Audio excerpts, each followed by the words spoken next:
दोस्तों ज़रा ध्यान से देखिए, यह है घर का बना शुद्ध देसी घी और यह है ताज़ा सॉफ्ट पनीर। आप सोच रहे होंगे कि इतना सारा घी और पनीर आया कहाँ से। तो मैं आज आपको सारा तरीका बताने वाली हूँ। सिर्फ 1 हफ्ते की दूध की मलाई से मैंने ये तैयार किया है। और फ्रीज़र में मलाई नहीं रखी थी, फ्रिज में रखी थी, क्योंकि विंटर्स चल रही हैं तो फ्रीज़र में रखने की ज़रूरत नहीं होती। उसी मलाई से मैंने 1 किलो देसी घी और 800 ग्राम पनीर बनाकर तैयार किया है। तो चलिए शुरू करते हैं आज की वीडियो। सबसे पहले मैं इस मलाई को ना मिक्सी में बनाऊंगी। इससे आसानी भी रहेगी और बिना टच किए, बिना हाथ लगाए आप आसानी से इसको घी को निकाल सकते हैं। इसके लिए पहले मैंने मलाई डाल ली है मिक्सी में, थोड़ी थोड़ी करके मलाई डालनी है और इसको मिक्सी को चलाते जाना है। बीच में मैं आपको दिखाऊंगी कि इसमें किस जगह पर आपको कैसा पानी डालना है। जैसे क्योंकि ये फ्रिज में रखी थी तो इसमें ज़्यादा ठंडा या गर्म डालने की ज़रूरत नहीं, नॉर्मल टेम्परेचर का पानी आप इसमें डाल सकते हैं।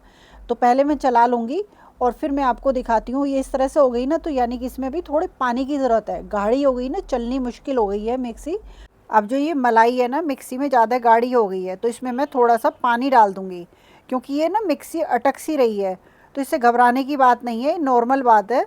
मलाई ज़्यादा दिन तक जब रखी रहती है ना तो थोड़ी थिक सी हो जाती है, तो थोड़ा पानी डाल डाल कर हम इसको मिक्सी को चला लेंगे।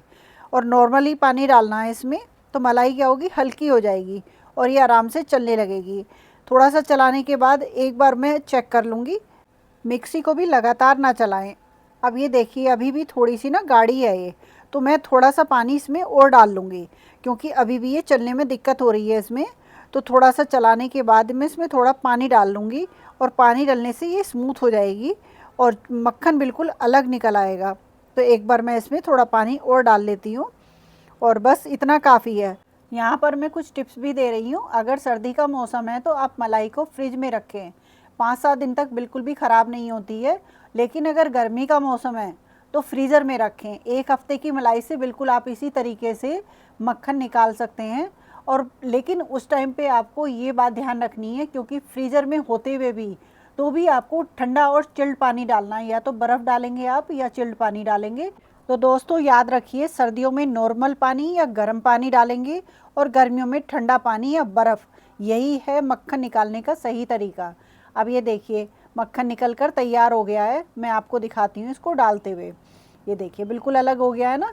और जो ये बचा है ना, इसमें ये पानी नहीं है, ये दूध है।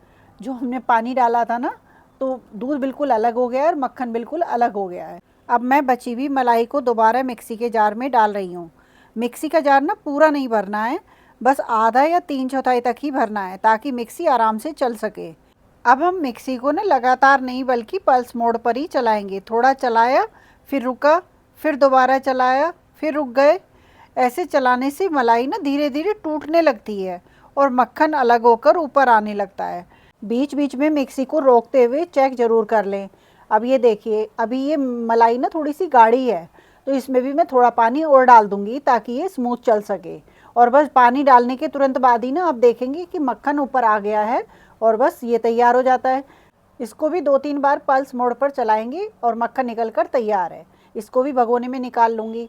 बाकी की जो मलाई है ना, उसको भी सारी को मलाई को इसी तरह से हम तैयार कर लेंगे। अब मैंने फिर से डाल दी है मलाई और फिर से मैं यही प्रक्रिया को दोहराऊंगी। और बस इसको भी पल्स मोड पर चलाएंगे। चलाएं रोकें, चलाएं रोकें, ऐसे कर करके आपको चलानी है। लगातार ना चलाएं, नहीं तो मिक्सी फूकने का डर भी रहता है, इसलिए इस बात का ज़रूर ध्यान रखें। और ये फटाफट ही निकल जाता है फ्रेंड्स, इसमें ज़्यादा प्रॉब्लम नहीं आती है। यहाँ पर एक ज़रूरी टिप्स मैं दूंगी, पानी एक साथ ज़्यादा नहीं डालना है, थोड़ा थोड़ा करके पानी डालिए, वरना मक्खन देर से अलग होता है। अगर मिक्सी ज़्यादा गर्म लगे तो 1-2 मिनट रोक दीजिए, फिर दोबारा पल्स मोड पर चलाइए। अगर आपको ऐसे घर के पुराने और काम के तरीके देखना पसंद है तो मेरे चैनल सीमा विमल की दुनिया को ज़रूर देखिएगा।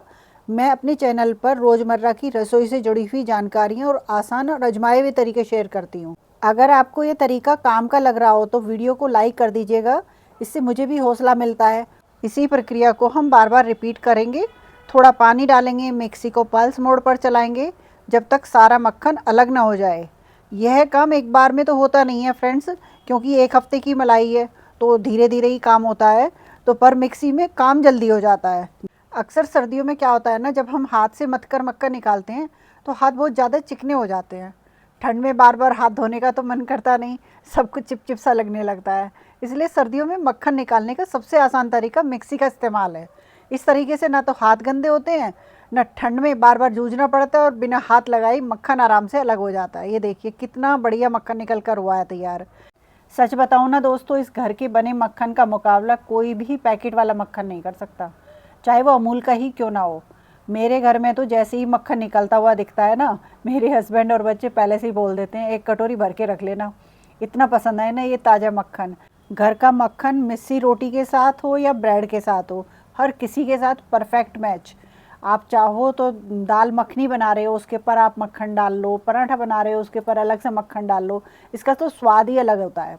अब मक्खन में थोड़ा सा पानी डालकर इसको अच्छी तरह से मिक्स करते हुए इस दूध को भी निकाल लो, जो एक्स्ट्रा दूध चला जाता है ना उसको साफ़ कर लो बिल्कुल। और अब ये दूध भी तैयार है।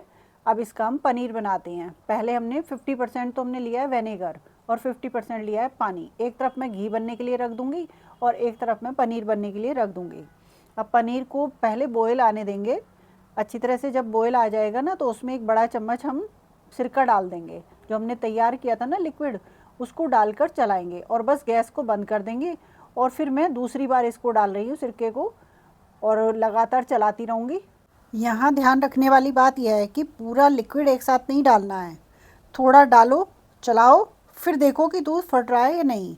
धीरे धीरे आप देखोगे कि दूध फटने लगा है, मैं दिखा रही हूँ ना, फटने लगा ना थोड़ा थोड़ा सा। तो इसी तरह से आप जब तक डालो जब तक कि ये बिल्कुल पनीर अलग ना हो जाए और पानी उसका अलग ना हो जाए। अगर लगे कि दूध पूरी तरह से नहीं फटा है तो बस 1-2 चम्मच लिक्विड और डाल दीजिए, तो आराम से चलाते रहिए। यहाँ पर देखिए दोस्तों, अभी पनीर ना बिल्कुल अलग नहीं हुआ है, तो एक बार और मैं सिरका डाल रही हूँ इसमें, और बस इसके बाद और डालने की ज़रूरत नहीं पड़ेगी। ये बिल्कुल अलग हो जाएगा, पानी अलग हो जाएगा और इसका पनीर बिल्कुल अलग हो जाएगा। अभी मैं आपको दिखाती हूँ, बिल्कुल ग्रीन ग्रीन सा ये पानी हो गया है ना। बस इसके बाद इसमें सिरका और नहीं डालना है। जितना बच गया है ना, ये सारा बच गया है, इसको आप उठा के रख दीजिए, ये बाद में काम आ जाएगा, ख़राब नहीं होता है ये। इसमें पानी मिला हुआ है और सिरका मिला हुआ है तो ख़राब नहीं होगा। ये देखिए बिल्कुल अलग हो गया है ना। इसके बाद एक बड़ा बाउल ले लो और उसके ऊपर एक कॉटन का या मलमल का कपड़ा धोकर, धोकर मतलब पानी में गीला करके निचोड़ के तब इसके ऊपर डालो, और उसके बाद इसके ऊपर छानना है। अगर आप सूखा कपड़ा ही डाल दोगे ना तो जो पनीर हम छान रहे हैं ना वो सारा इस पर चिपक जाएगा और फिर वो ना कपड़े पे ही रह जाएगा, वो अलग नहीं होता।